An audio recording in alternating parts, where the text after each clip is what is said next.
Depuis 2016, j'ai pris l'habitude d'écrire dans des carnets tout ce que je faisais, tout ce que j'avais fait, ce que j'avais à faire et tout ce dont je n'avais pas pu faire. J'avais ce sentiment de peur au fond de moi, oublier mes volontés, mes envies, oublier les gens avec qui j'étais. Ces déterminations à me souvenir m'en amènent aujourd'hui à me retrouver avec un carnet pour chaque année de ma vie. Dans ce rituel, tout est indexé. Tout ce que j'ai pu faire dans la journée, où j'étais, avec qui, si j'ai dessiné, si j'ai bu, si j'ai joué la guitare, si j'ai lu.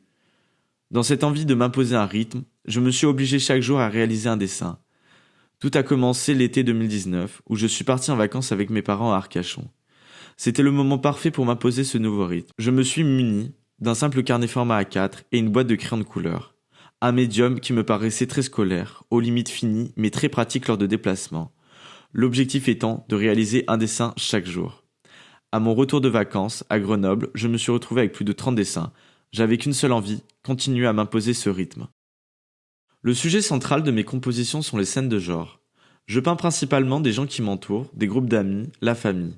Quitte à peindre des gens, je peins des gens qui sont proches de moi. Peindre des gens que j'aurais trouvés sur Google n'a pour moi aucun sens dans ma démarche. Ils n'existent pas. Je les immortalise en faisant mes propres photos de la scène que je vis. Je les prends en photo avec différents angles, à différentes distances. Je ne leur demande pas de prendre la pose, ni de regarder l'objectif. Je ne leur demande pas non plus si je peux les prendre en photo.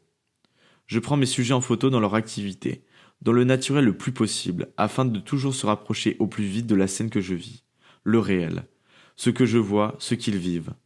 Le plus important, c'est le vraisemblable de la scène, le témoignage d'un moment vif et passé. J'essaye, au travers de ma peinture, de créer un réel atmosphère, que ce soit par la couleur ou bien par les expressions des personnages. Je ne cherche pas à rendre mes personnages sympathiques ni beaux, j'essaye surtout de les rendre vrais, dans leur humanité. Ce n'est pas dans une peinture léchée que je trouverai ça. Nous ne sommes pas tout lisses et nous sommes loin d'être parfaits. Je veux trouver le trait juste, même s'il est faux. Il est parvenu par le mouvement vrai, dans l'élaboration de mon trait qui saura répondre à une urgence à transposer. Continuer de faire vivre les gens encore plus loin que la simple représentation d'eux. Ce qui m'inspire, ce sont les gens que je peins. La multitude des visages, des expressions, des personnalités sont un nombre de facteurs qui fait que chaque personnage que je peins va avoir une vie et une force propre à lui.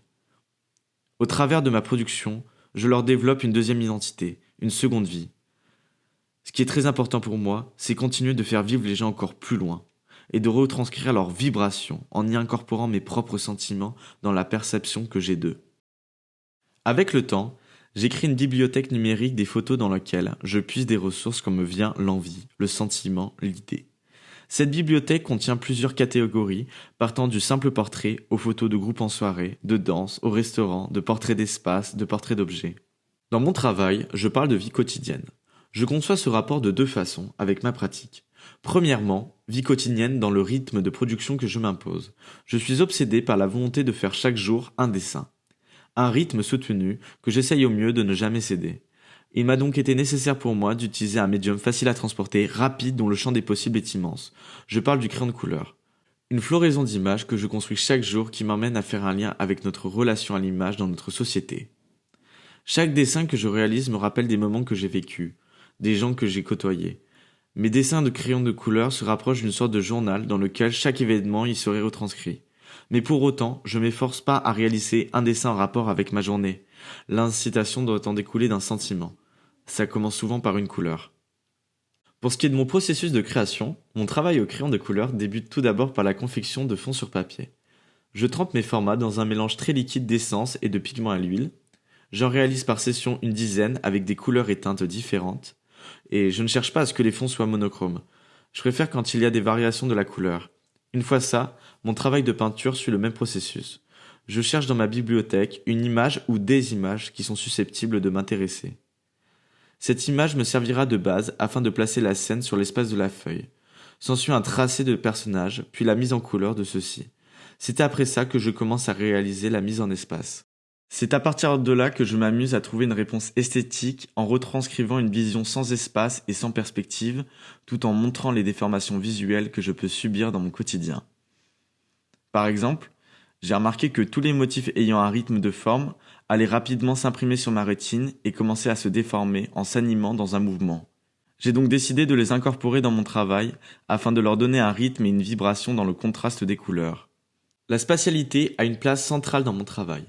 J'essaye au travers des espaces que je côtoie de les retranscrire dans un degré zéro de la perspective, en aplatissant les espaces, en retirant toutes les dimensions de volume, afin de les plonger dans un dialogue où se côtoie la limite du figuratif et de l'abstraction.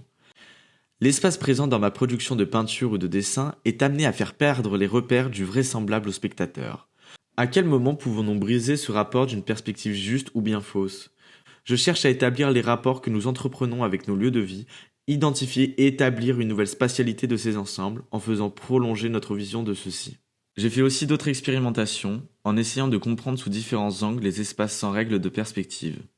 Les éléments de mes dessins et peintures peuvent à la fois être dessinés du dessus mais aussi du dessous, paraître proches alors qu'ils sont loin. Mais pour autant, il est important pour moi de ne pas définir mes espaces dans des perspectives mal faites. Nous ne sommes pas non plus dans le pas fait ni dans le bien fait. C'est un espace réel, une perception réelle. Dans ma dernière série, Portrait d'espace, c'est la réponse directe de la mise à plat des espaces que je cherche à montrer. En élevant tous les artifices en termes d'objets, de personnages et en gardant l'espace minimaliste en tant que seul sujet au centre de la peinture, ce qui est d'autant plus important, ça crée un réel questionnement entre la figuration et l'abstraction de ces espaces. Je ne peux m'empêcher de citer le travail de Matisse avec Fenêtre. Une multitude d'objets ponctue mes compositions. Ces objets ont pour moi la même place hiérarchique que les personnages présents dans mes compositions. Les objets sont à la fois une réflexion de notre société mais aussi de notre époque. Certains objets que je peins actuellement deviendront anachroniques d'ici plusieurs années. De la même façon que certains objets deviendront totalement obsolètes ou seront alors remplacés par de nouvelles technologies. Les objets sont des icônes. Que ce soit leur place dans notre culture, on s'identifie plus rapidement aux objets qu'aux gens présents. Les objets, on les connaît, on a un souvenir personnel avec chacun d'eux. Ils nous rappellent des moments passés. Je me suis dernièrement intéressé à la mise en espace des éléments présents dans mes compositions, en essayant de transposer plantes, verres, tasses de café, cendriers, livres dans un dialogue au sol face à la toile.